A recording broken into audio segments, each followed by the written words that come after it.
Welcome to the Saddle Talk Podcast, where country living meets real talk. Authentic stories, meaningful interviews, and down-to-earth wisdom with a little Southern charm. Saddle up. All right, ladies and gentlemen, welcome to another episode of the Saddle Talk Podcast, where we talk about hope, strength, and what is possible when we look beyond the noise. Today, I got a very special guest, man. We have been friends back in Skeegee days. He's also my frat brother, man.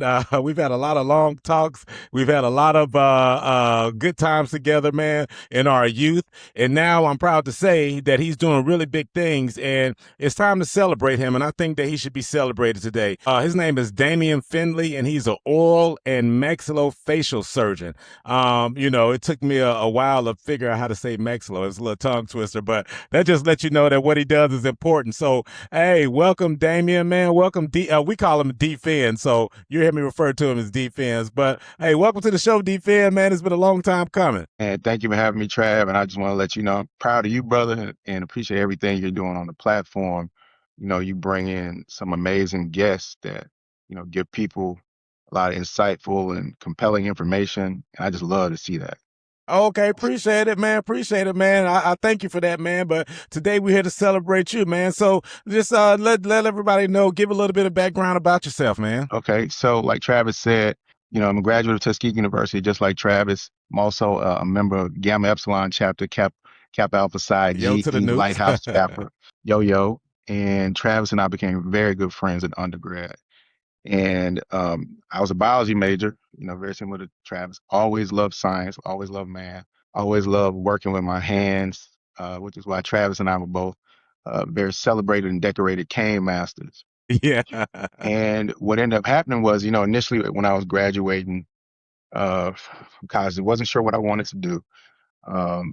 So then I stuck around skiing for a little bit, started actually a master's program in environmental science. But what ended up happening was someone told me about a program at University of Connecticut for people interested in healthcare professions. So went and did that program. And when I was there, I got exposed to oral and maxillofacial surgery. And I was like, wow, this is cool. So oral and maxillofacial surgery, even though it's traditionally a dental specialty, in my training, I had to get a dental degree and a medical degree. Oh, wow. Yeah, brother. So I got some school up under me.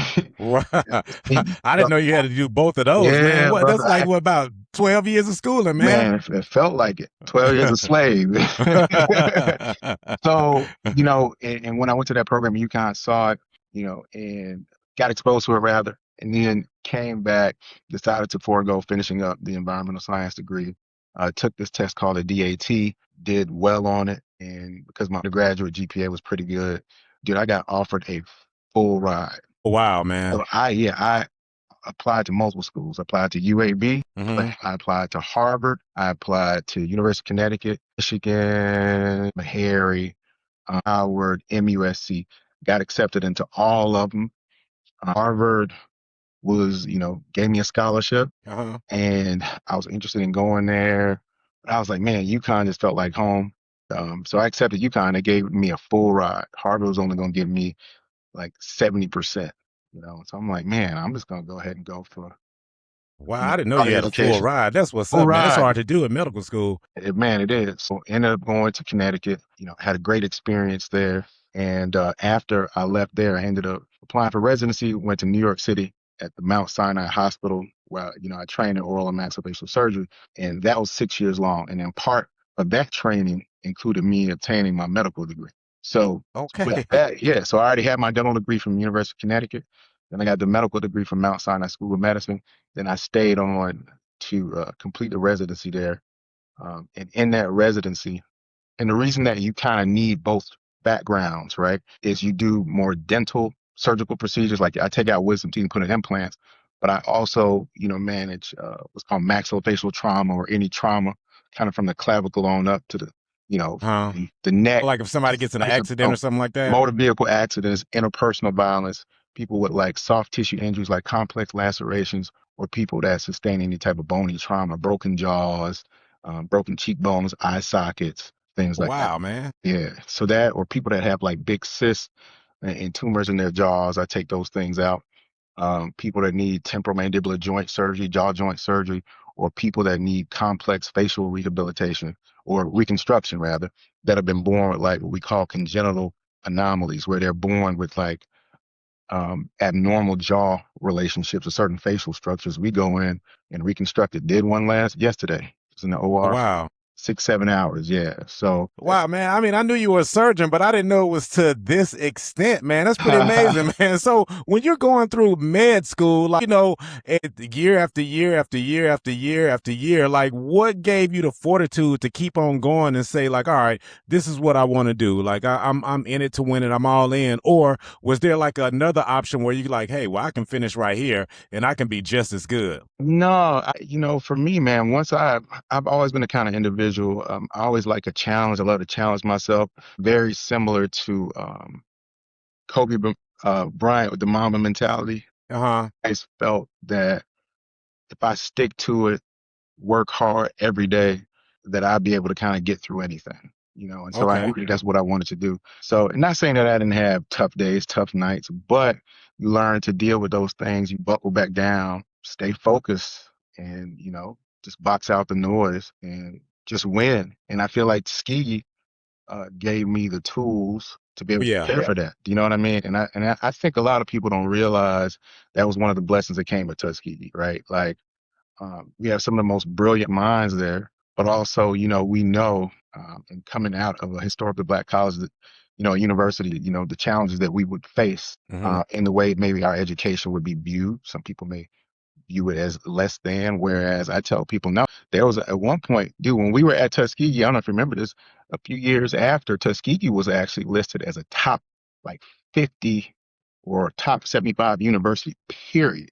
Oh yeah, I do hands down. Like we had like a top vet school, engineering, Yeah. aerospace engineering, because all the top like companies used to come to Tuskegee, man. Oh And yeah. that's what I tell people. I'm like, at Tuskegee, it's almost like when you were down there, man. Well, I mean, they got a little bit more things down there now, but when we was down there, it was really you pretty much had to survive your Yeah. schoolwork, your social life, man. And I mean, you only got one grocery store down there, which is Calhoun's. I mean, Abs- Auburn is right up the road, Montgomery is absolutely. right, but you are in the middle of nowhere. So it's Absolutely. like, you leaning on each other, man. So it does teach you life lessons and how to survive like with less, man. You know what I mean? Sure. Because it was sometimes where, you probably going over somebody else's house to eat because you really don't have, Too nothing to eat much. or whatever. You know what I'm saying? Right. Or your place might not be ready for 2 weeks when you get down there. So you sleeping on somebody's couch or something like that, man. And we used to throw those barbecues in Maribel. We used to feed the whole school. Some people was like, And man, we didn't even eat today, but we came to and, this and to the cookout or whatever. barbecue, You know what I'm saying? yeah. Barbecue over at Trav. Yeah, I So know, right, man? So that's why I think that Tuskegee connection, man, that bond is so strong, man, because you down there I mean, you meet people from all around the world, man, and they are all in that small, like, area. Like, I came from Birmingham, so in Birmingham, I had never been to New York, but you got the New York Club. I had never been to California, but you got the California Club, and all of those different people, and all those people like smart. So when I came from Birmingham, I was like, yeah, I'm pretty good. I'm pretty smart, but I was in the classroom with some geniuses, man. right. Oh And man, I'm that was like, some of man, the most brilliant people.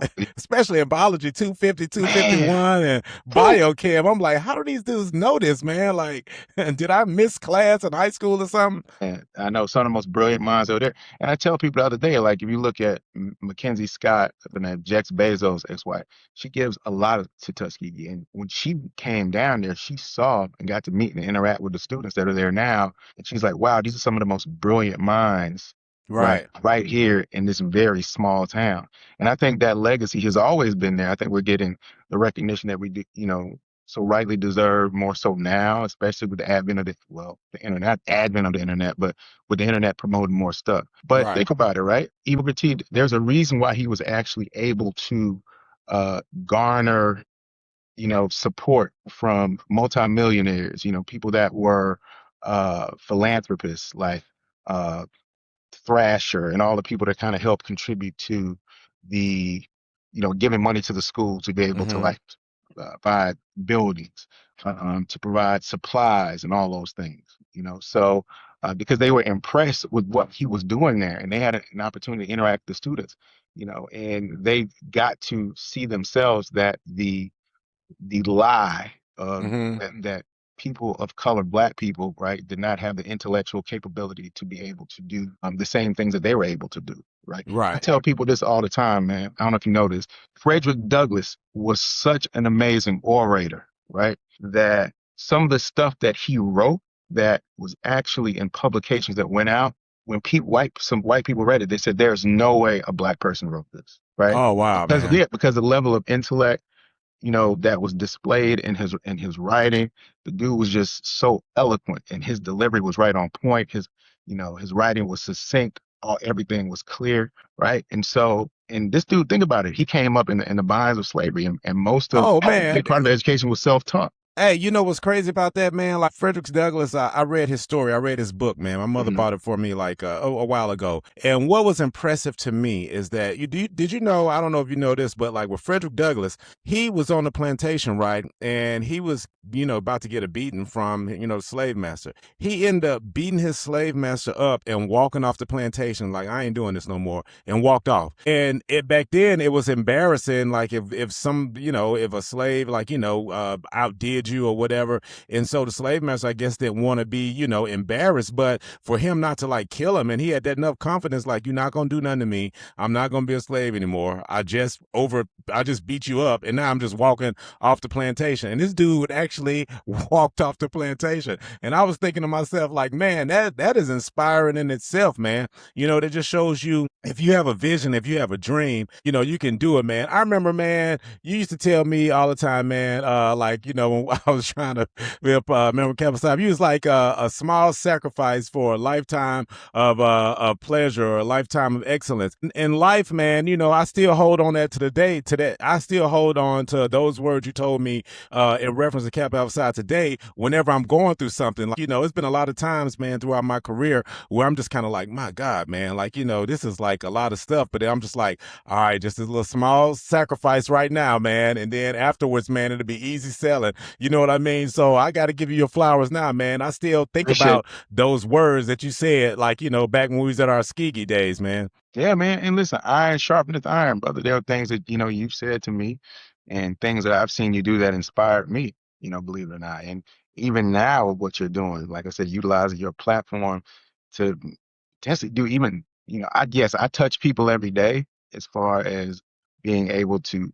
physically operate on them, right? Hmm. But you have the type of platform where you consistently are disseminating information, bringing on guests where people hear things, man, that this may be the thing that inspires them to um, make some type of change in their life Right. for the better, or go out and step out on a dream that they've been harboring and had some fear. So, man, you are doing some generational work, brother. Hey, man, and speaking of fear, man, fear does kind of block you from It does. achieving a lot of things that you want to achieve, man. Even with this platform, man, I was scared, nervous, man. You know what I mean? But I was just kind of like, what it is, because I truly believe, man, that it's like we always trying to get in everybody else's circle, but I'm like, I know a lot of people, and I got a lot of friends that are doing extremely well, and they're not doing anything negative, because the imagery now is just like all negative about it, no matter where you come from or what background. There's just so much negativity out there, but there are still people out there who are doing positive things and who are winning and who are doing good stuff in the community and giving things back, man. And like, you're changing lives. People come to you when they have like some horrific event, or something is wrong with their dental, or they need dental work done, and you put smiles back on people's face, or reconstruct. I saw one video that you put on there where you were, I think, reconstructing somebody's jaw and stuff like that, man. And it's so funny because I'm like, I can't believe this is D-Fed from Skigi actually like doing this, man. Like, you know what Yeah. I'm saying? I mean, like, we used to have some good times back then, but it's really cool to see how everybody has morphed into these, like, these positions and these power positions, and they're doing things, man. And I was just like, this needs to be like, people need to see this, man. You know what I'm saying? Like, it don't need to be hidden anymore, So I was just like, we don't have an outlet. Well, I'm going to try to create one, man. And, here it is, man. You know what I'm saying? Well, three things that you said. First off, I want to bring up fear, right? I realize now, with fear, They say fear is an acronym for false evidence appearing real. Right. When I heard that, right, initially, you know, I learned that from that courage is not necessarily the absence of fear, but moving in the face of it. So Mm-hmm. now, even though I'm a human being, there may be times that maybe something may seem overwhelming or intimidating, but now I just say, you know what, man, the one thing I say to my parents, especially my mother, instilled in me, man, is believing in myself, right? Mm-hmm. So I believe in Yeah. myself so hard, bro, that I feel like, all right, cool, that's intimidating, but I'm going after it. Mm-hmm. And I'm inquisitive. I'm not ashamed to ask questions, like to go to somebody and say, hey, Trav, how did you do this? How did you get there? Mm-hmm. I want to know, right? The other thing is you talked about how, you had the fear to even like do the podcast. But this is the thing, me knowing you, I'm not even surprised because I think you had all the natural God-given talents and requisite tools because you have always been a people person. And one of the things that I Yeah. always was impressed by with you was that you had friends from at Tuskegee, yeah, from all walks of life, all backgrounds, so yeah, you were tight with the people from the West Coast, Johnny Mm-hmm. Bush was your boy, right? You were type of people, Birmingham, Terry Collins, other Alabamians like myself, from the people from the East Coast or whatever, people that came to ski from the Caribbean or from Africa. Everybody knew Travis, and you had that thing about you. So you had this thing where you could establish connectivity between people Mm-hmm. and people want to hear what you have to say.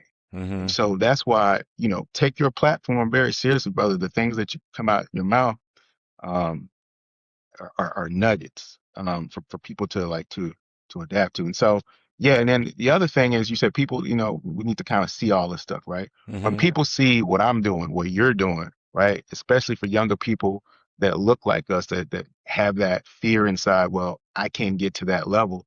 What they see in us, right? We become possibilitarians. They see Yeah. us and they're like, okay, Damian Finley can get there, Travis Good can get there. I can do it. But then the onus now is also on us to be able to provide avenues of mentorship, right? To be able to reach out to these young people and say, all right, cool, let me show you what I did to get here. In the same way that we had older people, inspire us, Showing us. Yep. yeah, from our parents to, older frat brothers that would come back and, and speak to us at homecoming and things of that nature. So yeah, that's the space that I'm in, brother, right now, trying to do some good things and dude, it doesn't stop. I'm gonna tell you, right? Yes, I have my undergrad degree. I've got a dental degree. I've got a medical degree, right? That's already 2 terminal degrees. I'm Mm-hmm. about to start an executive MBA program at Washington University. Oh, wow, man. Yeah, That's yeah. what's So up, man. always trying to evolve, you know. Hey, it's funny you say that, man. It's like it's up to us, man. I just did an episode, man. It hadn't come out yet, but I don't know. You know Willie Streeter, right? Oh, yeah, I know Willie Streeter. Yeah, yeah. And, he got a restaurant. And I told him, I'm like, you know what? I'm really impressed about is that, we always talk about giving back and doing this, but he's actually stayed down in Tuskegee and he's building something. I always say that Tuskegee can look just as good as like, Tuscaloosa or Auburn and all that. But the thing about them is that those schools, those people, when they graduate, they come down there and they build businesses and things like that. And I was like, I need to buy some property down there, man, and create something. But he got a restaurant, man, and he was talking his journey and stuff like that. It's very, I don't want to give too much away from him because I haven't released it yet or Yeah. whatever. But his is very enlightening, man. And I was just kind of like, man, I'm proud that he's doing that. And then he told me about some other people who just like stayed down there and who's actually trying to do some renovation and things like that, man. It's like, and I was talking to him and I was like, man, I need to put them on, man, so people can see that, man, like the whole negative image. And I mean, I just get tired of looking at all that because I know a lot of people, like I say, who are doing really positive things and their story need to be told, man. And I think everybody has an interesting story. Your story is an interesting story, how you got from where you started from and where you are now, man. I think everybody is an inspiration or can be an inspiration when given opportunity. Absolutely, man. Like I said, and even the snippets I've seen, when you had Rudy on there, and I can't remember the other young lady's name, but I forgot. She gave an amazing quote. You asked her. The quote escapes me at this point, but I'm just saying, even for somebody like me, and I consider myself very self-driven and ambitious individual, Mm-hmm. that still inspired me even more to say, wow, like Right. this person is doing X, Y, and Z, you know? So yeah, man, I'm honored to even be Oh man, I'm honored to even Yeah. have you on there. Hey, so were there any kind of like obstacles in on your journey to where I know you said you had the fortitude, but are there any obstacles that you had to overcome, and like how did you overcome them, like getting to where you are? Because that's a lot of schooling, man. It's a lot of schooling. There were definitely obstacles. There were just times where you were just tired. Mm-hmm. I would be lying if I said that there were not any obstacles where I felt like my race played a part, right? Mm-hmm. However, I Mm-hmm. will say this, right? Probably some of the best advice I got. Two things, right? One was both were from black surgeons. One said to me, Damien, let your race be somebody else's issue. The other person said Wow. to me, Damien, I want to tell you something that I heard Charles Drew say. The surgeon, his name is LaSalle LaFall. God rest his soul now. He said to me, Charles Drew said, excellence in any field transcends all barriers made by man. That you Wow. work your butt off and you're good at what you do, it's going to be recognized, right? So even for those individuals that may not necessarily like you or your race as a collective, they're still going to be able to say, man, I may not like that, but Right. that boy can blah, blah, blah, blah, blah, blah, blah. And to the point where also if they know that they need your services, your expertise, they're still going to come to you. Oh yeah. So I did have some of those. With that being said, too, I will be truthful and say, dude, some of my biggest supporters were white people. Right. Some of them actually called out some other people that they knew were being unfair to me because of race. Mm-hmm. And so I don't knock their appreciate to, their support of me, their mentorship, and some of them I still talk to uh, today all the time just to say thank you for helping get me where I am. And matter of Mm-hmm. fact, I don't know if I told you, but I actually wrote a textbook for my profession. What, man? You got a book out too, man? Okay. Yeah, I wrote the first edition came out in 2020.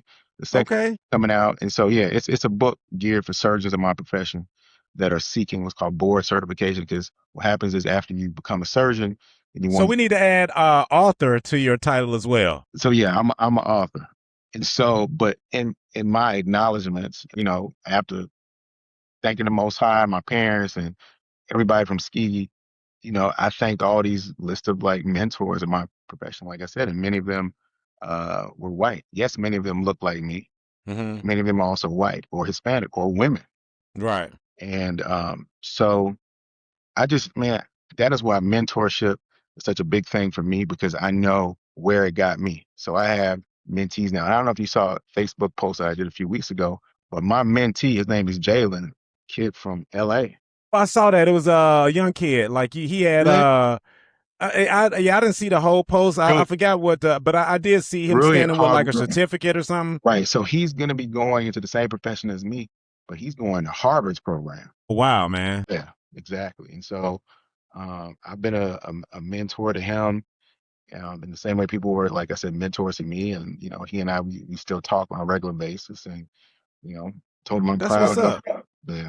Hey, so what do most people like, misunderstand about what you do?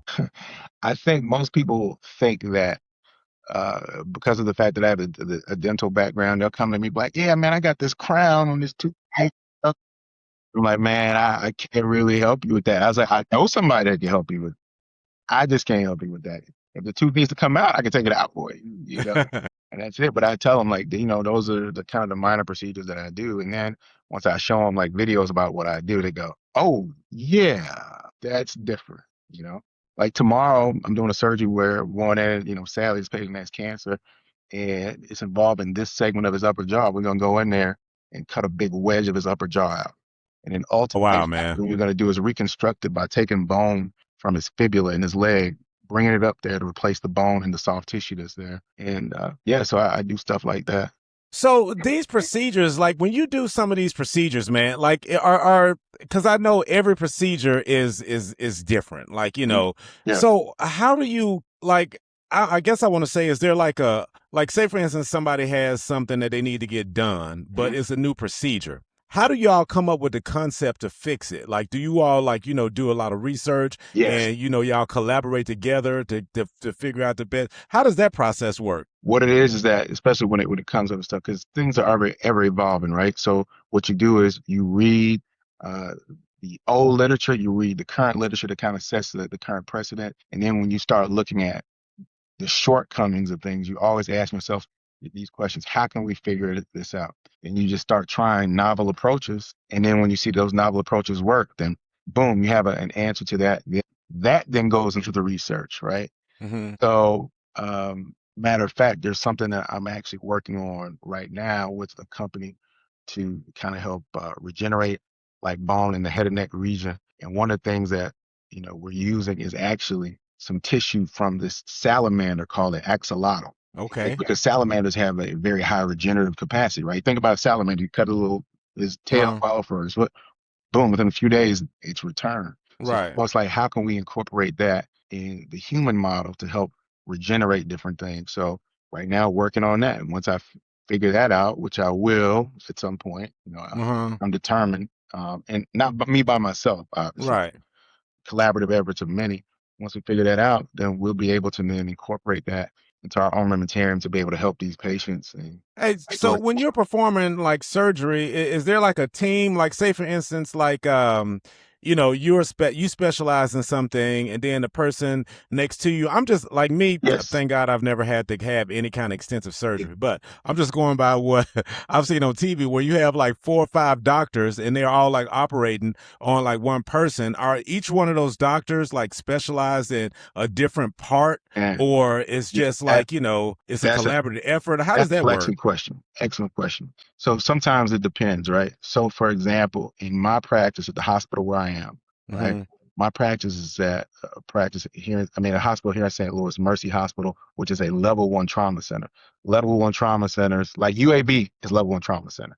Centers Okay. that handle, pretty much any kind of trauma. You have a team full of neurosurgeons, trauma surgeons, ear, nose, and throat doctors, orthopedic surgeons, urologic surgeons, plastic surgeons, oral maxillofacial surgeons. So sometimes with trauma, when people have multiple injuries, right? Let's say someone got into a motor vehicle accident, Okay. right? And they broke their femur, right? Well, and then they also broke their cheekbone and their mandible, but then they also have an intracranial injury. Well, the neurosurgeons would be handling intracranial injury. I'd handle the facial fractures, and the Wow. orthopedic surgeons would be in there, sometimes, handling the lower extremity trauma in that example. The overwhelming majority of the time, though, when I'm in the operating room, I'm operating with another oral and maxillofacial surgeon. Hmm. Because in my practice, we also sponsor something called a fellowship. And what that is that after people finish their residency, they come and spend a year with me and the other surgeons in my practice. And because they want to hone their skills in doing trauma. Like I tell people, when the people come and apply, I was like, listen, you want to learn how to do trauma, come to the loop. You got Okay. it. We got it, bro. Got it, man. From motor vehicle accidents to interpersonal violence, gunshots to the face. In some of the rural areas, farming injuries. I took care of a kid. His family owns a cattle business. They were putting some cattle on a trailer. One of the cows got startled. He slipped, fell, and the rest of them trampled all over him and smushed his face. Wow, So man. I take care of that. Self-inflicted 12 gauge to the face. What? Yeah, man. Man, Interpersonal. how do you keep your like, how do you keep, like that? I mean, like that mental together, man, because that would be disturbing to me, man. Like, at one point in time, I wanted to, go into medicine as well. But then, I did that. We was at, we had to do that community service at the VA. You know what I'm saying? And I'm gonna be honest with you, man, like that kind of deterred me from doing like medicine, man, because you had those patients in there, man. It was just always sad in there, man. It was nothing ever Yeah. happy. And like, one of the guys even like passed while we was in there. And I'm like, oh nah, man. I was like, I'd rather put smiles on people's face than, have to go tell somebody like, something is wrong or you did your best. But like with all the stuff that you see, man, how do you like hold it together? Is there ever any time where you just like It mentally like have to take a break. reality check or a deep breath or something? Yeah, it took some time to develop this type of mental fortitude and just experience and seeing different things. And you still have times where you see stuff and you're like floored, like, whew, what am I going to do here? I think Because some of you're reconstructing like flesh, man. You know what I'm saying? think to the other thing that kind of makes it hard, and I'll be honest with you, the stories that come along with the traumas. You know what I mean? So, like for example, I took care of this really nice African American kid who was Hmm. 16 years old. self-inflicted gunshot, to the face with a 12 gauge, puts it right here under his chin, right, Mm-hmm. barrel there. And what the problem is when people shoot themselves with the long guns, because they have to reach for the trigger, they hyperextend their neck. So when they pull the trigger, they blow all this out and miss their brain, so they're completely Oh neurological man. intact. Wow. Some kid, man, kind of looked like Lance Gross, handsome young man. And Wow. what happened was he was in the orphanage system and got adopted by a very loving white family. But they lived in one of the more rural areas where he was clearly a minority in the school, being teased, racial slurs were being thrown at him. He had already been dealing with depression and anxiety. And one evening came home, got his adopted father's shotgun because they're hunters and stuff like that, right? They hunt out there. And yeah, tried to kill himself. So sometimes those stories, or when it's stories of interpersonal violence where a man is assaulting a woman, or I've had cases too, man, where I've had to see issues of sexual abuse. I had a that was sent to me. She had HPV lesions all over her mouth. Mm. And so we suspected, sexual abuse. Got social work involved. Turns out she had that. And then I had to take her to the OR, put her to sleep and remove a bunch of those different things. So those type of stories are sad, right? And they move you, and some of these, especially when it comes to these kids, man, you wish you could just take them home yourself. Right. So Yeah. yeah, but at the same time, you have to be careful with that because it can overwhelm you to the point where you take it home and you're so overwhelmed Right. That's what I'm that saying, man. Like, man. So yeah, I still vacay. I try to vacay a lot and detach as much as I can. You know, I'll still I have a glass of wine after a long day. Maybe a little tequila, a little Clase Azul, or right. whatever. But yeah, and then working out, playing golf, and traveling. I do things, man, to help me healthfully detach from it. Now I have seen where you posted where some people have thanked you too. I think it was a young lady you helped reconstruct like something on I think it was her jaw or something Yeah, like that, yeah. and she was real appreciative of that. So I guess I guess the good stories do they kind of balance out like all the negative They stories and do, things, you man. know? And that's the thing. I will say this, the majority of them are good, right? So that's what keeps you coming back, right? And so even like, for example, this patient I'm doing tomorrow, that I told you has cancer of his anterior maxilla, or the upper jaw is called your maxilla, right? Hmm. I still know, right? He's going to end up having a great result. Number one, it's pretty well confined to that area. It doesn't look like it's spread anywhere. It's even though it's cancer, you got the best of worst case scenario in that the subtype of cancer that he has is one of the least aggressive forms. And yeah, just being confident in what I've seen before that this is going to go well. And and a year from now, he's going to be in a different place. He'll Do be you have cancer a free. He'll be reconstructed. We will replace the teeth that we have to take and everything. Hey, so do you have before you go into surgery, do you have like a ritual that you do, like a little prayer or a little meditation moment, or you just like, all right, it's time to do it? Meditate every morning, pray every morning, and just say, guide my hands, give me wisdom. Um, and for what I don't know how to figure it out, man, just give me grace to figure it out, right? And Hmm. keep me humble enough to be able to also rely on my surgical colleagues and say, hey, what would you do in this situation?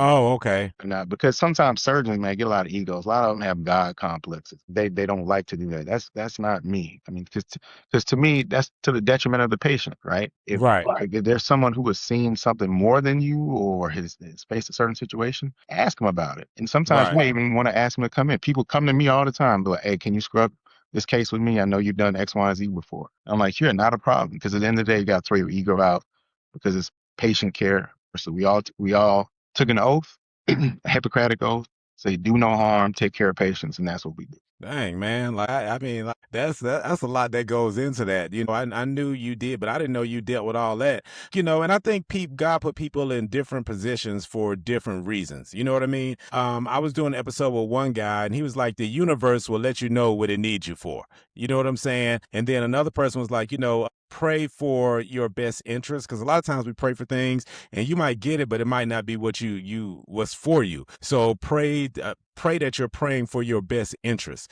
And once you True, pray for brother. your best interest, the universe will let you know what it needs you for. You know what I'm saying? That's true. So It I will. just always thought that was pretty good. Right. And the one thing, I heard T.D. Jakes say, because people say, man, when they're saying, I'm afraid to try something. And he said to the person told him what he wanted to try. And he said, go ahead and try it. And the person said, but what if that's not what I'm supposed to do? He said, well, if you try it and that's not what you're supposed to do, it's going to lead you to the thing that you're supposed to do. Right. Yeah. So you can't be stagnant, man. You got to get out there and just go, Yeah, motion, like, yeah, that movement, man, motion. That's what I'm saying. Like, yeah, move. the universe will eventually, once you start putting everything in motion, man, the universe will let you know what it needs you for, and it'll start to Conform to click you. and things. Doors will open up, paths will become clear. You'll have clarity as it relates to, what you're supposed to do, where you're supposed to go. The right people will show up in your paths. Obstacles that are there will be overcome, whether through you or, in your efforts to overcome, or they will just be removed. Yeah, man. And as long as we're on the journey, one of the deepest things I heard, man, D. Marsh, obviously my ship, D. Marshall, he was on Facebook one day, and one of the things that he said, and I thought it was so deep, he said, man, I'm striving to be a steward of humanity. And I thought, Oh, wow, man. how deep is it? Yeah. You know what I mean? To say you trying to live your life in such a way that you are just trying to do things to make this world a better place and to just help people, Wow, Well, man. I do a lot of philanthropy, Trav. Like, yes, I do surgery, I do good stuff, right? Like, and I do make a decent living. I ain't gonna lie to you. I'm very comfortable, right? Yeah. But do I do stuff pro bono? Absolutely, I do, man. But I also do things like, for me, giving back to Tuskegee is one of my first priorities. Right? So I give scholarship money to the Gamma Epsilon Alumni Association to be able to help some of our younger brothers on campus defray the cost of their education. I give back to general Tuskegee scholarships, right? I just gave scholarship to Tuskegee. I think I gave 50,000, right? And in that $50,000, a couple of things are gonna happen. That's gonna be able to provide scholarship money for students, but also because my parents are Tuskegee graduates, they're going to build a bronze bench with my parents' name on it. Oh, So wow, it's a man. legacy. I need to get a part of this program so I can Man, start creating some legacy scholarships kind and of things thing. like And I that. tell people when they're like, man, I ain't got the kind of guap you got. I'm like, dude, it doesn't even matter. Give what you can, right? Right. So if you just say at the end of the year, man, I'm gonna give $600 or $1,000. Hey, man, guess what? That is still money that goes into a pool that will be able to help go to grants or different things like that. Give what you can when you can. My wife and I did Meals on Wheels this year. I'm part of St. Louis alumni now. We have a book drive, those kind of things. Oh, man, that's what's up. I've been able to do humanitarian work overseas. I've gone to Peru, Ecuador, adopted some schools in Jamaica. I've just done different things, man, just to leave my legacy, just to be a good person, brother. That's it. And that's what, man, when I leave this earth, that's what I want people to say, man. He was just a good dude. Yeah, no, that's what it's all about, man. Like, that's what we're put on here for, to help everybody out, man, and do things and to help build people up, man. And, that's why one of the reasons why why I started this platform, man. And I want to eventually start doing the humanitarian side of it, and especially start giving back to Tuskegee, man. And then not only that, like getting property down there, man, so it'll help, like, bring the university up, man, because I mean, it's property down there for days, man, and it's just like, think about all the abandoned homes down there when we were there. I can just imagine how it is now. You know what I'm saying? What it's like now. I think, a couple of things, contribute to that. One, back in the day, it used to be like outside the university, more vibrant town, and the university and the city itself had a more symbiotic relationship. People that grew up there, went to the university, stayed there, opened up businesses were thriving. But then as time came, everybody started going to Atlanta. Right? Yeah. Atlanta or Birmingham or Montgomery or Texas and whatnot. And so then that left this void, right? And so kudos to somebody like that Willie Streeter. Well, part of it is because, people pretty much, it's really all about staying. People need a place to stay. If there was like tons of hotels and tons of like, eateries down there, I think it would thrive, but it takes everybody coming back down there and doing that. You know what I mean? I mean, Tuskegee, man, it's a beautiful area, man. You got the lake there, houses on the lake. You got all those like plantation homes, man. You got all those fields and all those miles and stuff. And, while we're there, when I was there riding around with three on in the Jeep when we used to ride around in like the woods and all that stuff like that, man. Tuskegee has a lot of historic sites, landmarks, and everything like that, man. But you know, once everybody graduates, I think everybody's just so happy that they made it out. Then they want to go see the world, and there's nothing wrong with that. But you need to bring that ingenuity and everything you learn back home to help build up, the community. And I think people are starting to realize that now, and hopefully, it starts to like become a trend. Hey, so before we wrap it up, man, what advice would you give to someone, who's trying to go into your profession or do what you do as far as the medical field for, a young person or even a person that's starting over and wants to do what you're doing? Man, the first thing I do is say, establish a connection with a mentor, somebody that's in that profession that can sit down and like give you the real about the path that's necessary to get there, right? They'll be able to tell you what you'll need to do as far as things to embellish your CV, right? The shadowing experience that you'll need.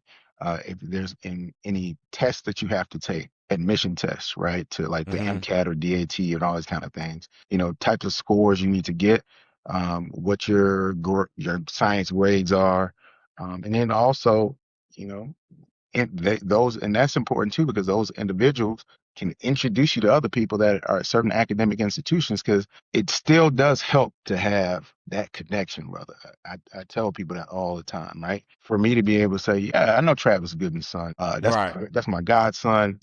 He has a 3.5 GPA at Tuskegee. He got this, blah, blah, blah. He shadowed me in my office. He's a good kid. He would be a tremendous asset to your institution. Gotcha. I can pick up the phone and say that. You can say that. And so I tell people, right, even some of the mentees I have now, I will advocate for you. But what you got to show me is that you're serious about this thing. You got to keep your grades up. You got to, we're going to meet certain deadlines together and let's work through it. And I tell them, we're going to get you in. That's how I would say. So start with a mentor. And then also, you got to be willing to also make sacrifices. I tell people, there's going to be periods of time, where, your boy's going to be like, man, we got to go do this. We'll go kick it tonight at this spot. There's going to be so many chicks at this spot. You have to say, I got a bigger mission. I got a bigger mission in mind. Got a bigger mission in mind. That's delayed man. Hey, a small sacrifice, man. For a lifetime of Kappa, man. That's it. Yeah. So yeah, and that advice has taken me far. And then the other thing I tell them now is this: one day or day one, you decide. Oh, that's really good, man. Yep, that's really good. So, man, I appreciate you coming on, man. Once again, this is Damian Finley, man. He's an oral and maxillofacial surgeon. I want to say if you need them, but I hope you don't need them. But I mean, because are you just with trauma, or if somebody needs something, you don't really do? No, not just trauma. I do elective stuff too. Okay, all right. Well, tell them how to reach you, man, and maybe they can call and consult or whatever. Anyone can reach out maybe to they me. might need something done. You could obviously go on Google. The name of my practice is Oral Facial Surgery Institute.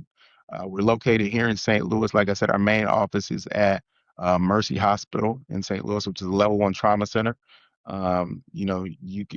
have Instagram too. And we also have a Facebook page. You'll be able to find me like that. My practice number is 314-251-6725. That's 314-251-6725. Hit option 0 and ask to speak to Damian Finley. If you went to Tuskegee, you can call me D-Fin. There you go.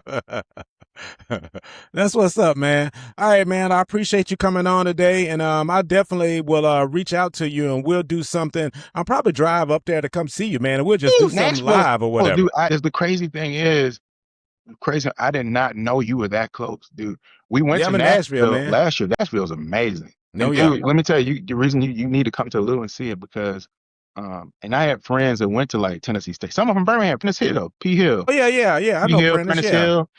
Ali Lyles, all them cats. And it's so funny because they went to TSU and they even talk now about how Nashville has changed from when they were in undergrad. I mean, they call it Nash Vegas for a reason. Listen, the same thing is happening right here in St. Louis. Really? It is growing metastatically. Brother, tech is so big here now. We have a lot of transplants that are moving here from Silicon Valley. People who started up tech businesses up there didn't work out. They're coming here. Tech is booming here right now. Well, yeah, we definitely got to, yeah, we'll definitely collab, and I'll let you know when I'm coming up there. It'll be sometime soon, man.